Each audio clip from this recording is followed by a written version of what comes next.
च्या जागावाटपाची गाडी पुढे सरकताना काही दिसत नाहीये। विशेषतः भोसरी आणि चिंचवडचा तिढा सुटता सुटत नाहीये। एकीकडे ठाकरेंच्या शिवसेनेने भोसरी मतदारसंघावर दावा केलाय, तर दुसरीकडे अजित पवारांच्या पक्षातून आयात उमेदवारासाठी शरद पवारांची राष्ट्रवादी सध्या प्रचंड आग्रही आहे। राष्ट्रवादीचा बालेकिल्ला असलेल्या पिंपरी चिंचवडमधील 2 विधानसभा मतदारसंघात कुणाला उमेदवारी द्यायची याचा निर्णय अद्याप शरद पवारांच्या राष्ट्रवादीनं घेतलेला नाही। तर उद्धव ठाकरेंच्या शिवसेनेला मतदारसंघ मिळेल की नाही याची शाश्वती नसल्यामुळे त्यांची ही कोंडी झाली आहे। खरं तर राष्ट्रवादी काँग्रेस यापूर्वीच्या भोसरी आणि चिंचवड मतदारसंघातून अधिकृत चिन्हावर लढलेली नाही, पण असं असतानाही त्यांनी या मतदारसंघावर दावा ठोकलाय। भोसरी मतदारसंघात शिवसेनेचं 1 लाखांवर मतदान आहे, तर अजित पवारांच्या राष्ट्रवादीतून शरद पवारांच्या पक्षात आलेले अजित गव्हाणे हे भोसरीमधून उमेदवारीसाठी इच्छुक आहेत। त्यामुळे भोसरी आणि चिंचवड विधानसभेचा तिढा निर्माण झालाय। चिंचवडमध्ये नाना काटे की राहुल कलाटे या पेचात शरद पवारांच्या राष्ट्रवादीचे नेते आहेत। मात्र पिंपरीचा प्रश्न सुटला। पिंपरीतून शरद पवारांच्या राष्ट्रवादीनं सुलक्षणा शिलवंत यांना उमेदवारी जाहीर केली आहे। 206 पिंपरी श्रीमती सुलक्षणा शिलवंत। अजित गव्हाणे यांना उमेदवारी मिळावी म्हणून रोहित पवार आग्रही आहे। मात्र गव्हाणेंशी स्थानिक गणित जुळत नसल्याची तक्रार निष्ठावंतांनी शरद पवार आणि जयंत पाटलांकडे केली आहे। दरम्यान भोसरी विधानसभा आपल्याकडे घेऊन त्याच्या बदल्यात उद्धव ठाकरेंच्या पक्षाला मान्य होईल अशा मतदारसंघाचा शोध शरद पवारांच्या राष्ट्रवादीकडून घेतला जातोय।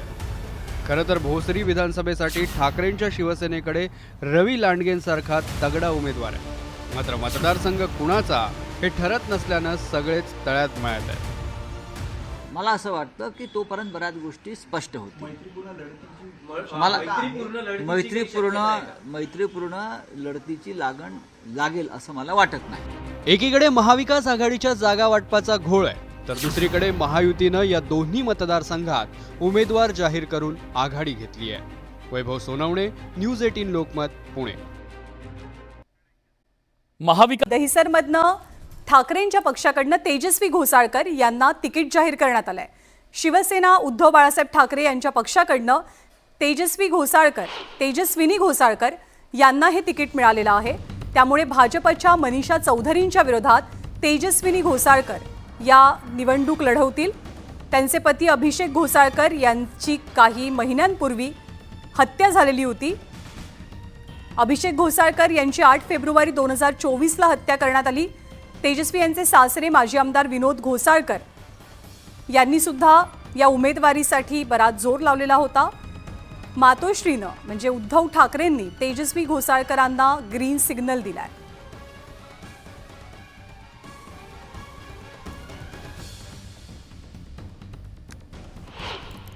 इकडे गोंदिया जिल्ह्यातील आमगाव देवरी विधानसभेची काँग्रेसची उमेदवारी राजकुमार पुराम यांना जाहीर झाली आहे। त्यामुळे काँग्रेसचे विद्यमान आमदार कोरोटे यांचं तिकीट कापण्यात आलंय।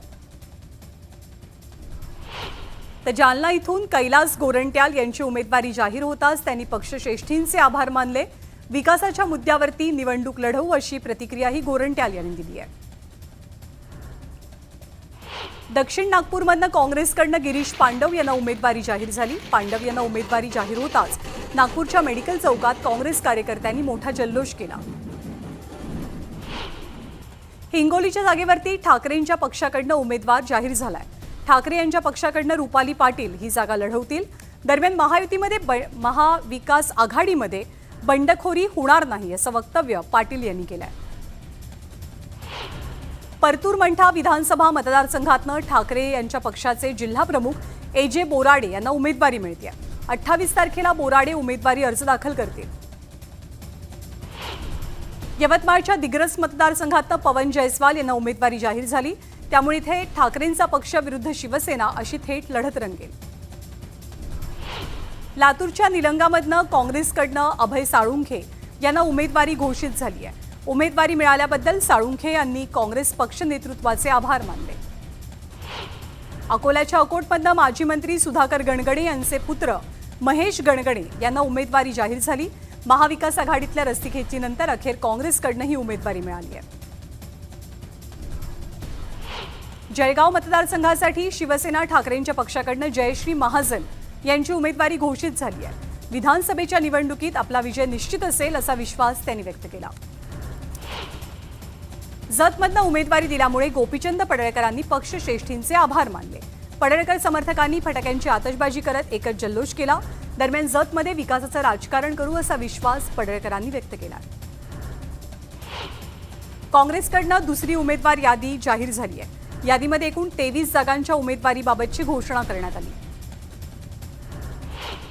काँग्रेसनं जालन्यामधनं कैलास गोरंट्याल यांना उमेदवारी दिली आहे, तर अनुजा केदार यांना सावनेरमधनं उमेदवारी घोषित करण्यात आली आहे. महाविकास आघाडीकडनं बुलढाण्यामध्ये 2 महिलांना संधी मिळाली आहे. ठाकरेंच्या पक्षाकडनं जयश्री शेळके तर काँग्रेसकडनं स्वाती वाकेकर या निवडणुकीच्या रिंगणामध्ये आहेत. भंडाऱ्यामध्ये काँग्रेसकडनं पूजा ठवकर यांना उमेदवारी मिळते. जिल्ह्यातील मतदार आपल्या पाठीशी असून मतदारसंघातील रखडलेले प्रश्न सोडवू अशी प्रतिक्रिया ठवकर यांनी दिलेली आहे. राज्यात महाविकास आघाडीचं जागावाटपाचं गुऱ्हाळ संपत नाहीये. मात्र महायुतीचं जागावाटप आजच पूर्ण होईल असा विश्वास राष्ट्रवादीचे प्रदेशाध्यक्ष सुनील तटकरे यांनी व्यक्त केला आहे. साडेगाव विधानसभा मतदारसंघाची उमेदवारी महाविकास आघाडीनं काँग्रेस नेते वसंत पुरकेंना दिली आहे. तर विकासाच्या जोरावरती आपण मतं मागू अशी प्रतिक्रिया पुरकेंनी दिली. बीडच्या आष्टी मतदारसंघात राष्ट्रवादीच्या 150 पदाधिकाऱ्यांनी राजीनामे दिलेले आहेत. जनतेनं ठरवलं, निश्चित केलं तर प्रस्थापितांचा गड उद्ध्वस्त होतो आणि प्रस्थापितांना विस्थापित केलं जातं अशी प्रतिक्रिया मेहबूब शेख यांनी दिली आहे. पुण्याच्या पर्वती मतदारसंघात राष्ट्रवादीनं अश्विनी कदम यांची उमेदवारी घोषित केल्यामुळे सचिन तावरे नाराज आहेत. तावरे बंडखोरी करत जरांगेंच्या पक्षाकडनं उमेदवारी अर्ज दाखल करणार आहेत. वाशिम मतदारसंघातनं भाजपनं उमेदवारी नाकारल्यामुळे लखन मलिक यांना अश्रू अनावर झाले. कार्यकर्ते आणि मतदारसंघातील नागरिकांशी संवाद साधून पुढची भूमिका ठरवू असं मलिक यांनी स्पष्ट केलं. हिंगोली विधानसभेच्या जागेवरती उद्धव बाळासाहेब ठाकरे पक्षाला उमेदवारी जाहीर झाल्यावरती काँग्रेस बंडखोरीच्या तयारीत आहे. माजी आमदार भाऊराव पाटील गोरेगावकर यांनी अपक्ष म्हणून निवडणूक लढवणार असल्याचं स्पष्ट केलं आहे. भंडारा गोंदिया जिल्ह्यातील 7 मतदारसंघांपैकी एकाही मतदारसंघात उद्धव ठाकरेंच्या पक्षाला उमेदवारी मिळालेली नाहीये. त्यामुळे शिवसैनिकांमध्ये सध्या नाराजी आहे. जळगाव ग्रामीण मतदारसंघात गुलाबराव पाटील विरोधात गुलाबराव देवकर अशी लढत रंगते. या लढाईमध्ये आपलाच विजय होईल असा विश्वास गुलाबराव देवकरांनी व्यक्त केला आहे.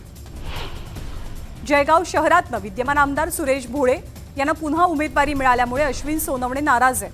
दरम्यान संधी डावलल्यामुळे सोनवणे बंडखोरी करत उमेदवारी अर्ज भरणार अशी माहिती आहे. विकास आणि हिंदुत्व हे 2 मुद्दे घेऊनच मनसे निवडणुकीला सामोरी जाईल. आपल्यासमोर कोणताही तगडा उमेदवार नाही. 23 तारखेला मनसेचं मताधिक्य समजेलच असं प्रमोद गांधी यांनी भास्कर जाधवांना आव्हान दिलंय. बदलापूर मुरबाड मतदारसंघातनं शरदचंद्र पवार पक्षाकडनं सुभाष पवार यांना उमेदवारी घोषित झाल्यामुळे इथून इच्छुक असलेले शहराध्यक्ष शैलेश वडनेरे यांनी पक्षाचा राजीनामा दिला. वडनेरे यांनी अपक्ष निवडणूक लढण्याचा इशारा दिलाय. उमरखेड विधानसभा मतदारसंघातनं सेवानिवृत्त विस्तार अधिकारी साहेबराव कांबळे यांनी महाविकास आघाडीकडनं उमेदवारी मिळवली आहे. दरम्यान स्थानिकांना डावलून उमेदवारी विकली गेल्याचा गंभीर आरोप माजी आमदार विजयराव खडसेंनी केला आहे. अपक्ष आमदार किशोर जोरगेवार यांना चंद्रपूर विधानसभेतनं भाजपनं उमेदवारी निश्चित केली आहे. उद्या ते भाजपत प्रवेश करतील.